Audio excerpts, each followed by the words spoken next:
Hello everybody, I hope you're well wherever you are. I hope you're taking good care of yourselves and of the people around you, and I hope you're finding productive ways to use the time. It's difficult right now to stay focused and productive, but we've got to try. So one thing I'm going to try to do, as I said in the email last week, is to record a series of videos, and we'll have to see how this goes. I've never done anything like this. But record a series of videos in which I cover some, certainly not all, of the points that we would have gone over together in class. So I'm here in a very empty Haskell Hall on a very empty Colgate campus. It doesn't feel quite right to be here without all of you. I wish you could be here with me in a healthy and uninfected state, of course. But if you remember, way back, it seems like ages ago now, before the break, before the world fell apart, about 2 weeks before the break started and all this happened, we had begun our discussion of Aristotle, and we started with his treatise, The Categories. So I thought before picking up exactly where we left off, which was with the De Anima, I would just give you a brief recap, and I won't even begin to do justice to the depth and complexity of the categories, but I'll try to bring out a few of the main points that we talked about in class, just to help remind you where we're at, and I'll do the same for the physics, and then we'll turn to the De Anima. So the categories, most scholars think, or many scholars think, is an early work of Aristotle's. Aristotle might well have still been a student at Plato's Academy when he wrote it, and it's a work that has a very clear anti-Platonic import. So I'm going to try to say what that anti-Platonic import is. And I forgot to mention, I'll aim to keep these videos, we'll see how it goes, but I'll aim to keep the videos between 5 and 10 minutes. I think they'll be better for you and better for me. So I'm actually not going to go through all these points in a single recording. I'll say a little bit here about the aim of the categories, and then about these two very tricky distinctions that Aristotle develops in the treatise and illustrates in the treatise. So the aim of the categories, most scholars think, so I said it's an early work of Aristotle's, it's an anti-Platonic work in certain respects, and most scholars think that Aristotle in the categories is offering a classification or categorization of reality. He's talking in particular, he's talking literally about ta anta. That's a participial form. Anta is a participial form of the Greek verb einai, which is that's the infinitive form of the being verb, the verb for existence. And to speak of things as ta anta is just to speak of them as things that exist. So one aim of the categories is to say what kinds of things are anta, what basic kinds of things are out there in the world, in a very general, abstract, at a very abstract level. That's one thing. A second thing is to say, well, what kinds of relations, what kinds of relationships obtain between the things that exist? So say what the relationships among the anta are. And finally, and importantly for what I'll say next, is to say what among the anta, which among the existing things, count as ousiai and why.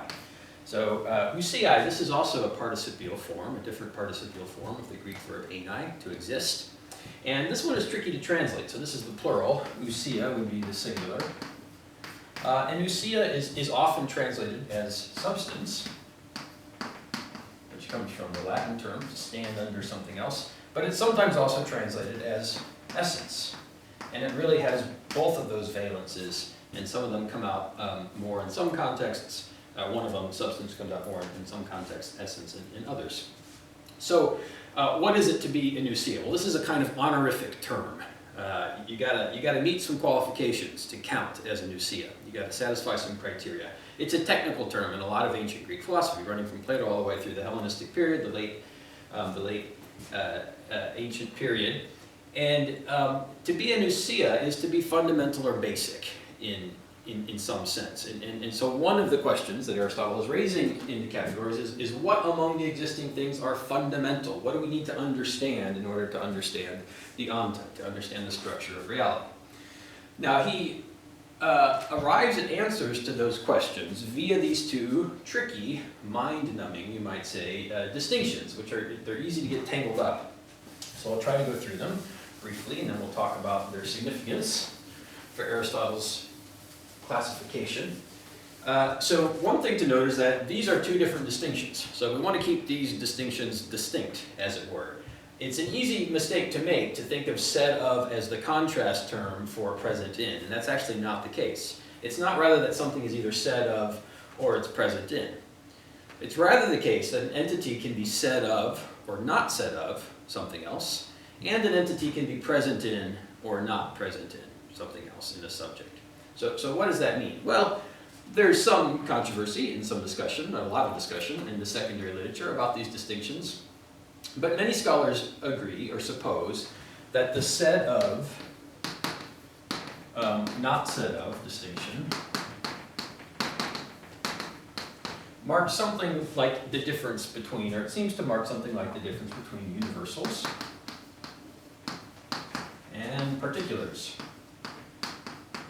So what's that distinction? Well, there's a lot to say about universals and particulars, but a rough way to think about something that counts as a universal is in the following way.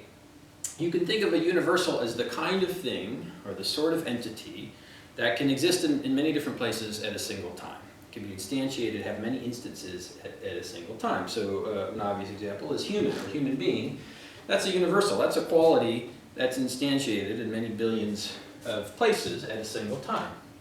You could also think of a universal as something that can exist at two different times, at T1 and T2, without existing in the interval. So redness is a universal. It's a quality that exists, and it exists in virtue of all the red things there are.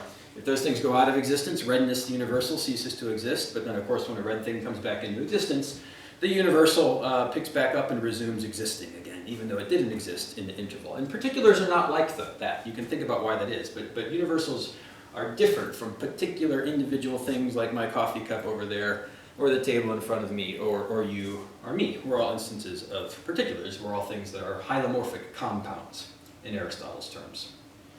So that's the set of. That seems to be what the set of and not set of distinction gets at for Aristotle. What about the present in, not present in distinction? So what does it mean to say that something is present in or not present in? This one is easy to get turned around, partly because what Aristotle seems to mean by present in, when a quality is present in a subject, he seems to be thinking of it as something that belongs to the subject inessentially. So this distinction looks like it marks the difference between inessential versus essential properties or predication. So what's that distinction? Well, roughly, an inessential quality, an inessential feature of something that's present in something else, is a quality or feature that the thing can lose while continuing to be whatever sort of thing it is. It's inessential to it. An essential quality is something that it can't lose while continuing to be the sort of thing it is. So I hope you all know Felix the cat. Felix the cat is gray, and the grayness of his coat, the grayness of Felix's coat, is a property he instantiates, but it's not essential to him. He can continue to be Felix. He will continue to be Felix even when he's old and, well, not old and gray, perhaps old and white. If he goes white in his old age, if his coat turns very white, he's no longer gray, but he's still Felix. Catness is catness. He belongs to the feline species. That's an essential quality that Felix has. That's something he can't fail to have and continue to be Felix. So keep those distinctions as straight as you can, and then I'll say in the next short lecture how those connect to Aristotle's distinction between primary and secondary substances, and then how this distinction ultimately adds up to an anti-Platonic ontology.